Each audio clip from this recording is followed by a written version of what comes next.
Delhi university पे भगत सिंह जी को एक आतंकवादी के तौर पे पढ़ाया जाता था। मुझे नहीं पता आप लोगों को पता है नहीं पता।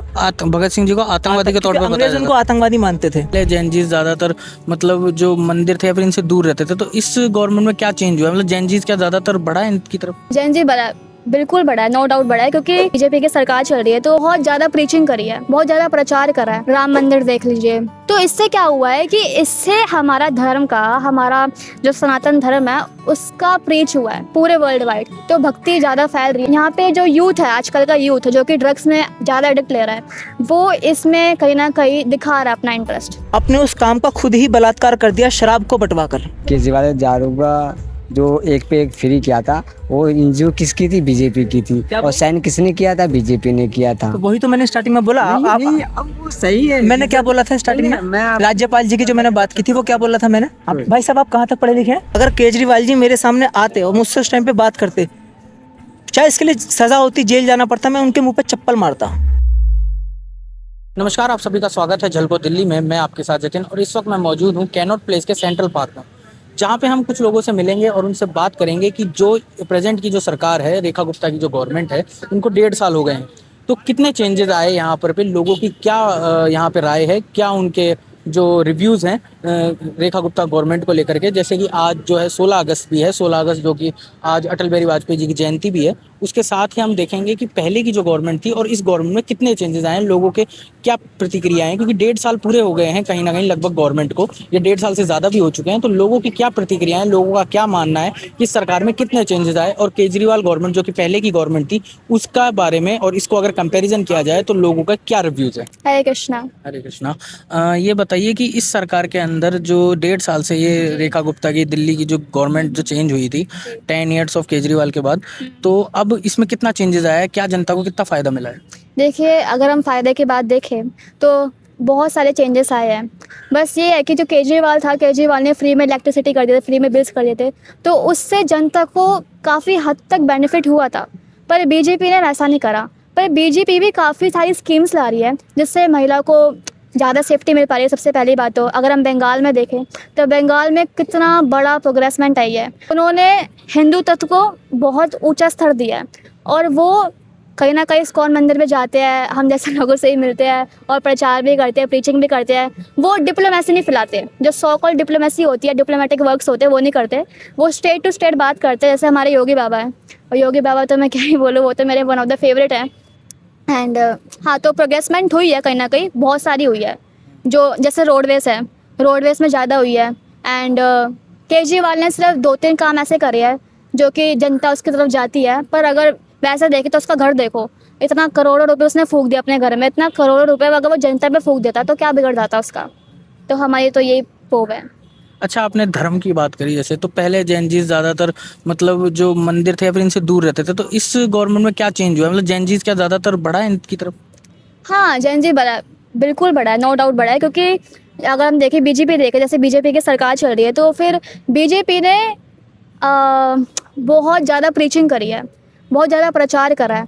राम मंदिर देख लीजिए, चाहे बहुत चीज़ें आई है जो प्रोग्रेसमेंट में आई है। फॉर एग्जांपल आज हमारे इस्कॉन, तो वहाँ पे भी उन्होंने काफ़ी ज़्यादा प्रीच करा है। ऐसे कॉन्फ्रेंस है, आप जैसे आप मेरा भी इंटरव्यू ले रहे हो, वैसे वहाँ पे भी जाके बहुत लोगों ने इंटरव्यूज़ लिए इस्कॉन में जाके। तो इससे क्या हुआ है कि इससे हमारा धर्म का, हमारा जो सनातन धर्म है उसका प्रीच हुआ है पूरे वर्ल्ड वाइड। तो भक्ति ज़्यादा फैल रही है। मैं अभी देख रही हूँ, मैं अभी यहाँ पे बुक डिस्ट्रीब्यूट करने ही आई थी, तो यहाँ पे जो यूथ है, आजकल का यूथ जो कि ड्रग्स में ज़्यादा एडिक्ट ले रहा है, वो इसमें कहीं ना कहीं दिखा रहा है अपना इंटरेस्ट। रोहिणी में बहुत ज़्यादा उबड़ खाबड़ रोड्स है, तो इफ़ वहाँ का कोई एमएलए या काउंसलर हो तो प्लीज़ वहाँ पे जान दीजिए, चाहे वो बीजेपी का हो या फिर कांग्रेस का हो, क्योंकि जनता के लिए नहीं करोगे तो किसके लिए करोगे। तो ये बात है। नमस्ते भैया। नमस्ते भैया। क्या नाम है आपका? अर्जुन। अच्छा, यहीं से हैं आप? जी भाई, मैं दिल्ली से ही हूँ। अच्छा, ये बात बताइए, अभी जैसे देखा जा रहा है कि 1.5 साल हो गए इस गवर्नमेंट को, हाँ जी। जो बीजेपी की गवर्नमेंट आई है ना, रेखा गुप्ता सरकार आई है। पहले केजरीवाल गवर्नमेंट थी, तो क्या फ़र्क देते, क्या चेंजेस आए, क्या पॉजिटिव चेंजेस हैं, कैसे चेंजेस हैं, क्या देखते हैं आप, कितना काम हुआ, क्या इस बारे में बताइए कुछ। देखिए, सरकार बने हुए लगभग 1 साल तो हो ही चुका है। उन्होंने जो कहा था कि फीमेल्स को 2500 रुपये समथिंग कुछ देंगी, हमने उसके पोस्टर लगे हुए देख लिए हैं। जबकि मैं इस चीज़ के सपोर्ट में बिल्कुल भी नहीं हूँ कि किसी को पैसा देना चाहिए, लेकिन अब पॉलिटिक्स से उन्होंने बोला था तो अपने कमिटमेंट को जैसे तैसे भी, अब मैं नहीं जानता वो किस लेवल पे पूरा करेंगे, लेकिन अभी कम से कम दिख रहा है, आंखों से दिख एक रहा है, अगस्त से स्टार्ट हो गया, फॉर्म्स भी फिलअप हो गए। आंखों से दिख रहा है। दूसरी बात, अगर मैं अपने एक बिल्कुल लेमन वे में कहूँ कि हमने क्या क्या देखा है, तो केजरीवाल के टाइम पे जो हमें सबसे ज़्यादा ख़राब चीज़ें दिखती थी स्कूल्स के अंदर, केजरीवाल के एक शायद एमएलए हैं, तो वो हमारे स्कूल में भी आए थे एक बार, क्योंकि उस टाइम पे शायद इलेक्शंस आने वाले थे, तो वो आए थे इलेक्शंस के टाइम पर। तो हमने उनसे क्वेश्चन किए थे कि सर, आपको याद होगा अन्ना हज़ारे का जो मूवमेंट, एक प्रोटेस्ट हुआ था रामलीला मैदान में, जब तो मैं बहुत छोटा था, और स्कूल का हाफ टाइम का जब रिसेस होता तो टीचर वहीं लेके चले आते थे हम लोगों को, बच्चों को भी, ठीक है, हम लोग अन्ना हमारा सिंघम है ऐसा करके सपोर्ट के लिए, हाँ, नारे लगाते थे। तो हमने उनसे वही कि आप जो केजरीवाल जी उन्होंने लोकपाल लाने की बात की थी, और उन्होंने ये भी कहा था कि अगर उनकी पार्टी का कोई बंदा पकड़ा जाएगा तो वो उसको इमीडिएट सस्पेंड कर देंगे, और जैसे चाहे मतलब 7 साल की जगह सज़ा भी बढ़ा के देंगे उसको। तो क्योंकि मैं बच्चा था उस टाइम पे, इन चीज़ों की इंपॉर्टेंस मुझे पता ही नहीं थी, ये बातें हमने सुनी थी केजरीवाल जी के मुंह से। अब जब मैं 10वीं 11वीं क्लास में आया तो मुझे पता लगा लोकपाल होता क्या है, और पनिशमेंट का क्या मतलब होता है, करप्शन के चार्जेस में पनिशमेंट होती है तो क्या होता है।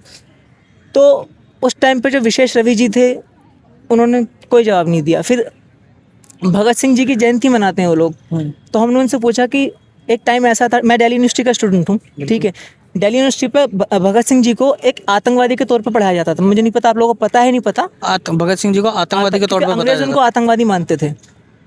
हाँ हाँ, ये रियलिटी है, आप उसको गूगल पर सर्च कर सकते हैं जाकर। अच्छा, अंग्रेज उनको एक आतंकवादी मानते थे, हमारे शहीद भगत सिंह जी को। तो कांग्रेस की जब तक सरकार रही तब तक उनको आतंकवादी के रूप में पढ़ाता जाता रहा। फिर किसी ने केस किया, फिर उसके बाद वो हटा। तो मैंने यही बात, और वो कांग्रेस की टाइम पर ही पढ़ाया जा रहा था उनको, तो मैंने यही बात विशेष रवि जी से, जो उनके एमएलए हैं, उनसे पूछी मैंने ये बात, तो उन्होंने साफ इनकार कर दिया, नहीं ऐसा कुछ नहीं था। इसका मतलब नॉलेज का अभाव हुआ ये? नहीं, उनको पता है। मैंने उनसे पूछा था कि आप भगत सिंह जी के बारे में जानते हैं कि अंग्रेज उनको क्या कहते थे, तो उन्होंने ये भी कहा था, ये बात कैमरे पे नहीं है, ये बात कैमरे पे नहीं बोली उन्होंने, वो तो वहाँ पर आए हुए थे, तो हमने उनसे पूछा, ऑन कैमरा नहीं थी ये बातें, ऑन कैमरा होती तो वो शायद ये भी नहीं बोलते कि मुझे पता है भगत सिंह, वो कहते थे कि अभी मुझे जानकारी की कमी है, जैसे आपने बोला मैं बोल दूंगा। तो ये बात हो गई एक फैक्ट्स की जो हमारी उनसे हुई हैं। उन्होंने बिल्कुल क्लियर बताया था मैं भगत सिंह जी के बारे में जानता हूँ, उनको आतंकवादी कहते थे अंग्रेज। तो आप जाकर खुद का सर्वे कर लेना, मेरी बात पे यकीन मत मानना, खुद क्रॉस वेरीफाई करना गूगल पे बैठकर, उनका नाम भी आ जाएगा जिन्होंने केस किया था। अब आती है बात कि प्रोग्रेस में क्या हुआ है दिल्ली के अंदर। तो देखिए, बहुत ज़्यादा तो हमने भी नहीं देखा है, हम झूठ क्यों बोले, लेकिन हाँ, केजरीवाल जी से लेके अब तक हमें जो है, चाहे नाम का ही सही, लेकिन प्रोग्रेस दिखा है। ठीक है, मोहल्लों के अंदर जो साफ़ सफाई की गाड़ियाँ आती हैं वो दिखी हैं, ठीक है। अभी भी जो बीजेपी सरकार ने कहा था कि जो कूड़े के बड़े बड़े वो ढेर लगे हुए हैं, पहाड़ बने हुए हैं, उन पे अभी भी उतना काम नहीं हुआ है। अच्छा, यमुना के लिए आप क्या कहना चाहेंगे? यमुना मैया के लिए मैं सिर्फ इतना ही कहना चाहूँगा कि मुझे खुशी सिर्फ इस बात की है कि अब की सरकारें, अब चाहे कांग्रेस भी हो, चाहे ओपोजिशन पूरा का पूरा हो, मजबूरी में ही सही, वो यमुना को एक सीरियस प्रॉब्लम मान रही है, उसकी गंदगी को। और बीजेपी ने तो खैर उसको अपने मैनिफेस्टो में डाल दिया। अब वो उस पर कितना काम हुआ है, कितना नहीं हुआ है, वो एक मतलब पूरा अलग टॉपिक है। इम्प्लीमेंटेशन तक भी नहीं माना जाए तो थिंकिंग में तो चेंज आया है, थिंकिंग में भी चेंज आया है। दूसरा, वो थोड़ा बहुत इम्प्लीमेंटेशन दिख रहा है, ऐसा नहीं है कि बिल्कुल नहीं। देखो, झूठ नहीं बोलना चाहिए, अगर हम झूठ बोलेंगे ना तो बिल्कुल साफ पता लग जाएगा हम नफरत करते हैं। हमें इस बात, न्यूट्रल नहीं रहेंगे हम, फिर बायस हो जाएंगे। आप बायस हो जाओ, कौन, एक बात बताइए, दुनिया में कौन बायस नहीं है? पूरी मीडिया बायस है। जिस बायसनेस में मीडिया को अपना फ़ायदा दिखता है, उस पर न्यूट्रलिटी का लैंप लगाकर, न्यूट्रलिटी का स्टैंप लगाकर, लेबल लगाकर उसको बेचती है मीडिया। आप गलत फहमी में रह रहे हैं अगर आप ये सोच रहे हैं कि मीडिया में बायसनेस नहीं है, मीडिया में जो है न्यूट्रलिटी है। पूरी दुनिया की मीडिया में कहीं न्यूट्रलिटी नहीं है। जहाँ जिसकी बात में फैक्ट होते हैं और उसके फैक्ट को वो अपने तरीके से मोड़ सकता है, वहाँ उसकी न्यूट्रलिटी जिंदा हो जाती है। अगर फैक्ट की बात करें तो अभी दोनों में आप ज़्यादा चेंजेस किसमें देखते हैं? केजरीवाल की गवर्नमेंट थी 10 ईयर्स तक, अब 1.5 साल से न्यू गवर्नमेंट आई है बीजेपी की, कितने चेंजेस हैं फैक्ट के ऊपर? आम आदमी पार्टी की सरकार के अंदर हमने भाषण बहुत अच्छे सुने हैं, ओके, ठीक है, लेकिन मैं खुद बताता हूँ, मैं शराब से एक घिनौनी नफरत करता हूँ। मैं बिल्कुल पक्का हिटर हूँ शराब का। चोरी सब करते हैं, भ्रष्टाचारी ज़्यादातर नेता होते हैं, मैं ये नहीं कहूँगा सब होते हैं, क्योंकि अगर सबको हम भ्रष्टाचार में डुबो देंगे ना, सारे नेताओं को बोल देंगे, तो हम लाल बहादुर शास्त्री जी को भी गाली बकेंगे। फिर लाल बहादुर शास्त्री जी जैसा महान नेता हो ही नहीं सकता। पूरी दुनिया में नहीं है उनके जैसा जैसे वो थे। तो सब नेता खराब नहीं होते हैं, ये फिल्मी डायलॉग है कि सब नेता खराब होते हैं, सब नेता अब आते हैं बात कि मैंने क्या चेंज देखा है। तो मैं ये नहीं कह रहा हूँ कि केजरीवाल ने कुछ काम किया ही नहीं, किया, एक सरफेस लेवल पे काम किया, लेकिन उन्होंने अपने वो जो भी थोड़ा बहुत उन्होंने काम किया, अपने उस काम का खुद ही बलात्कार कर दिया शराब को बंटवा कर। ओके। उन्होंने खुद ये कहा था कि मैं अपने बच्चों की कसम खाता हूँ। जो इंसान इतना गिर जाए अपनी पॉलिटिक्स के लिए, बच्चों की कसम खा जाए, अगर केजरीवाल जी मेरे सामने आते और मुझसे उस टाइम पे बात करते, चाहे इसके लिए सज़ा होती, जेल जाना पड़ता, मैं उनके मुंह पे चप्पल मारता। बहुत बड़ा स्टेटमेंट दे रहे स्टेटमेंट नहीं है ये, हम जो गंदगी रोज़ जी रहे हैं ना केजरीवाल जी की वजह से, गंदगी हम स्टार्टिंग से जी रहे हैं, लेकिन उन्होंने उस गंदगी को, उस बलात्कारी मानसिकता को लेजिटिमाइज कर दिया। जो शराबी अपनी शराब पीने के लिए अंधे लॉजिक देते हैं ना, उन शराबियों को पूरी तरह से लेजिटिमाइज कर दिया उन्होंने शराब को बंटवा कर। उसमें राज्यपाल जी की भी गलती है, लेकिन राज्यपाल जी का जो आदेश था ना, उसमें बिल्कुल क्लियरली लिखा हुआ है स्कूल्स के आसपास दुकानें नहीं होंगी, रेजिडेंशियल सोसाइटीज़ के आसपास डिस्टेंस मेंटेन करना है, इतने डिस्टेंस के वो होंगी। और सबसे बड़ी बात क्या थी उसके अंदर, कि जो शराब बनाएगा वो शराब बेचेगा नहीं, ये बिल्कुल क्लियरली लिखा हुआ है उसके अंदर। और अगर नहीं लिखा हुआ तो जो मुझे चैलेंज करना चाहता है इस बात पे वो कर सकता है, मुझको चैलेंज ला के दिखाइए कहाँ नहीं लिखा हुआ था उसके अंदर। अब शराब से एक ब्लाइंड लेवल का टैक्स रेवेन्यू आता है, तो शराब को बेचना कैसे बंद करेंगे? एकदम बंद कर देंगे। अगर आपको शराब बेचनी बंद करनी है तो जितना रेवेन्यू शराब के व्यापार से आ रहा है, उतने रेवेन्यू का आप कोई दूसरा ऑप्शनल बिजनेस दीजिए। अगर शराब से टैक्स आ रहा है तो उस टैक्स के पैसे से देश में कुछ ना कुछ तो हो ही रहा है ना। उस टैक्स के पैसे का कोई रिजल्ट दिखे, मतलब दिल्ली के अंदर वो रिजल्ट नहीं दिख रहा। मैं टैक्स के पैसे के रिजल्ट की बात नहीं कर रहा हूँ, मैं ओवरऑल इंडिया की बात कर रहा हूँ। इंडिया में सिर्फ दिल्ली में शराब नहीं बिकती है, पूरे भारत में शराब बिकती है। और उस शराब के पैसे को चाहे भले नाम के लिए वो कहते हैं कि हम कहीं ना कहीं लगा रहे हैं, लगाते तो है ना। तो इसलिए शराब को मैं इसलिए बोल रहा हूँ, कोई ये कह सकता है तो सरकार शराब बंद कर दे।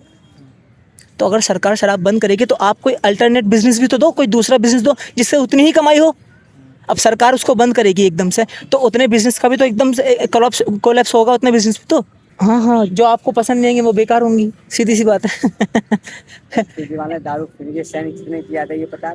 एक सेकंड, हाँ बताइए क्या? नहीं, जो भाई साहब कह रहे दारू के बारे में, केजरीवाल ने दारू का जो एक पे एक फ्री किया था, वो एनजीओ किसकी थी? बीजेपी की थी। और साइन किसने किया था? बीजेपी ने किया था। तो वही तो मैंने स्टार्टिंग में बोला। अब वो सही है। मैंने क्या बोला था स्टार्टिंग में? राज्यपाल जी की जो मैंने बात की थी वो क्या बोला था मैंने?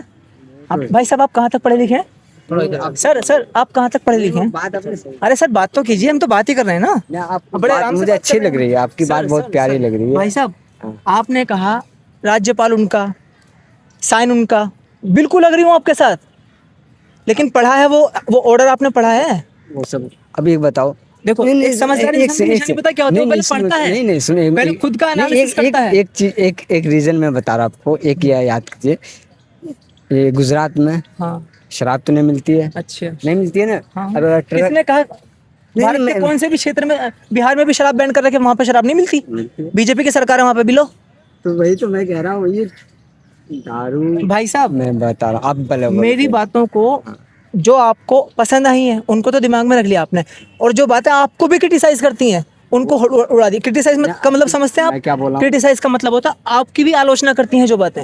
मैं आपको बोला वो ऐसी बात आपको बहुत जेन्युइन है, बहुत अच्छी बात है। अरे मेरे भाई, ये मेरे बोलने से जेन्युइन नहीं है बातें कि मैं बोल रहा हूँ उनको तब वो जेन्युइन है। वो बातें जेन्युइन है, बस उनको बोल कितने रहे ये बात होनी चाहिए जेन्युइनली। वो बात सही, ठीक है। रीजन क्या है, मैं एक चीज बताता हूँ। अभी ऐसे लोग वागे जो हमारे पब्लिक इंडिया के अंदर जितने, आप खुद कैसे हो ये बताओ, मैं खुद कैसा हूँ ये बताइए। वो हमें पता है, हम कैसा हैं वो हमें भी पता, आप कैसे हो आपको ही पता नहीं।